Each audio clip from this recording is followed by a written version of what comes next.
It was a Wednesday morning, and sunlight filtered through the thin curtains, casting long shadows on the kitchen table. Josh sat there, staring at his half-done homework, when he suddenly heard the sharp sound of a zipper being pulled shut. He turned and saw his mom, Emily, rushing around the room, cramming clothes into a suitcase. Confusion washed over him. "Mom, why are you packing? It's a school day." She avoided his gaze, muttering, "I just need some time away, okay? You'll be fine. You're almost grown now." An uneasy feeling started to coil in Josh's chest. Time away? From what? From me? Silence filled the space as she zipped the suitcase and wheeled it toward the door. Josh followed her to the driveway, his voice trembling. "If this is about money, I can get a job. I'll help you. Mom, please." She paused, her hand resting on the car door for a brief moment, then forced a small smile. "You'll understand one day." A ride-share car pulled up, and she climbed in. Josh ran after it, shouting her name, but the car turned the corner and vanished from view. Just like that, the one person he relied on was gone. The days that followed became increasingly hard. Bills piled higher, and Josh found himself juggling school with a part-time job at a grocery store. Every day, he returned to a quiet, empty house. He learned to microwave canned soup for dinner, do his own laundry, and sleep without hearing his mother whisper, "Good night." At school, his grades began to slip. Teachers noticed, but Josh merely shrugged it off, claiming he was just tired. He couldn't let anyone discover his secret. If they did, they might take him away. 3 months later, standing at the self-checkout in the grocery store, Josh counted the little change he had left. Bread, milk, and a single pack of ramen. That was all he could afford. Just then, a voice rang out behind him. "Josh?" He froze, his heart racing.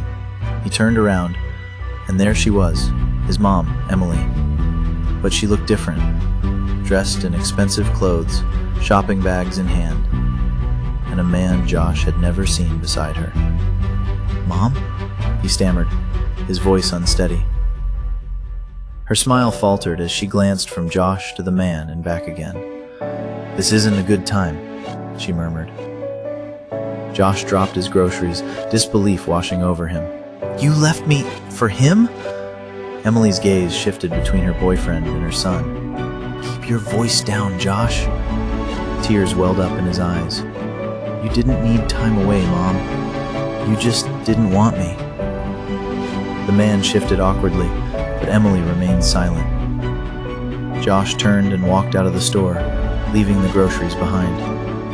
That night, Emily sat alone in her car, her hands shaking as she scrolled through her phone, seeing the countless missed calls and unread messages from Josh, the messages she had chosen to ignore. With a shaky breath, she dialed his number. It rang and rang, then went to voicemail.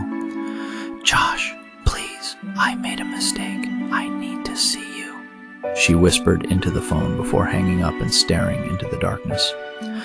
Josh didn't answer calls from his mother that night, or the next night, or the one after that. And perhaps Emily thought she deserved that silence. Lying in bed, she stared at the ceiling, the warmth of the man she left Josh for feeling suddenly cold. Her thoughts drifted back to the image of her son in the grocery store, standing there with nothing but bread, milk, and ramen. The truth was, Emily hadn't left because she stopped loving Josh. She left because she felt she wasn't enough. The bills piled up and the stress felt suffocating. When someone offered her a fresh start, it seemed like running away was the answer. But now, she knew she was wrong.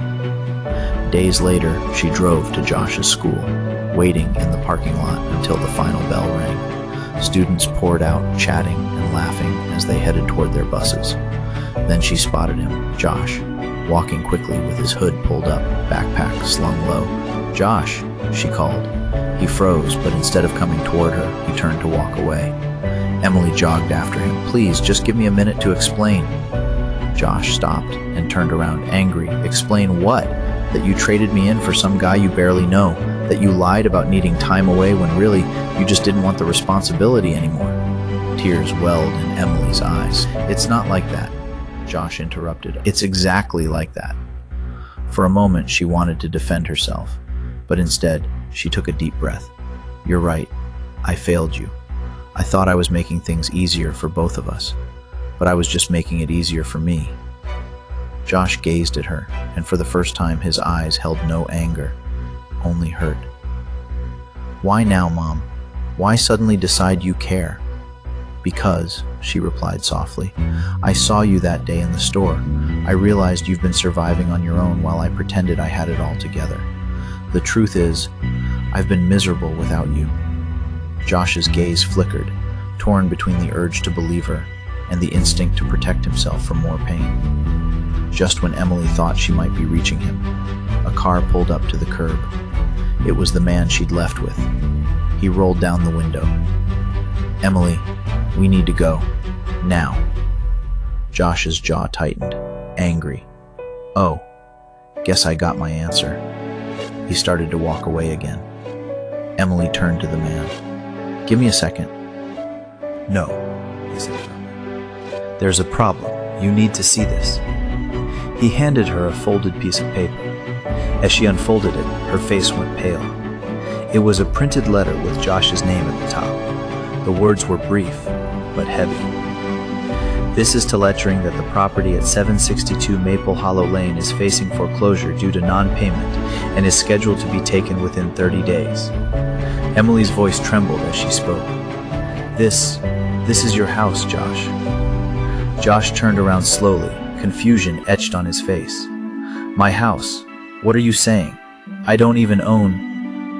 Emily met his gaze, fear glimmering in her eyes, fear he had never seen before. Josh, there's something crucial you don't know about your father. If we don't resolve this, you could lose everything. Emily couldn't shake the feeling that leaving Josh had been her greatest error. But now, another, graver danger loomed ahead. Emily's boyfriend, Jake, worked at the very real estate firm that was now managing the foreclosure process. When the mortgage payments ceased coming in, the case landed on his desk. He intended to serve the papers, only to discover it was the home of Emily's family. Initially, he offered to discuss a delay with his boss, but the company had strict rules. Emily and Josh found themselves at the closest coffee shop, the foreclosure letter sitting ominously between them. Josh stared at it, disbelief coloring his features. How can my name be on this? I'm just a kid. Taking a deep breath, Emily replied, Josh, before your father passed away, he placed the house in your name. It was his way of ensuring you would always have a home. Josh's eyes widened. My dad did that. For me? Yes, Emily whispered. But after he died, I struggled to keep up with the payments.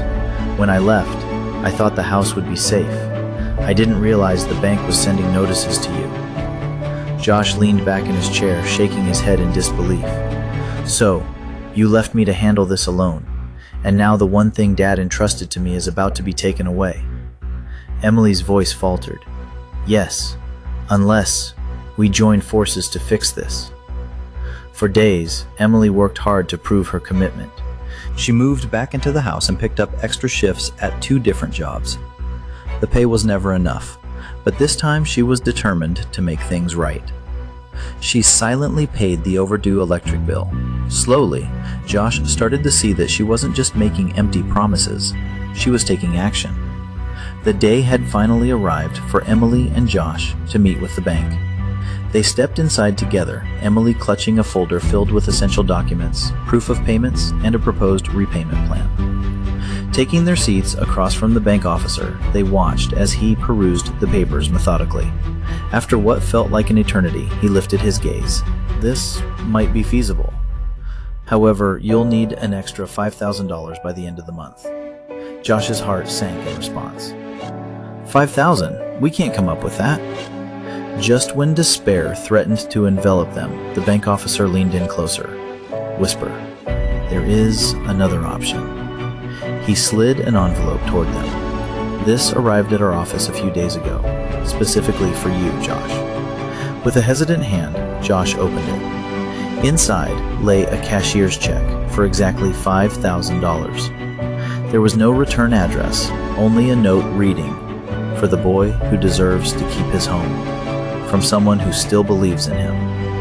Emily blinked away tears, surprised. Who could have done this?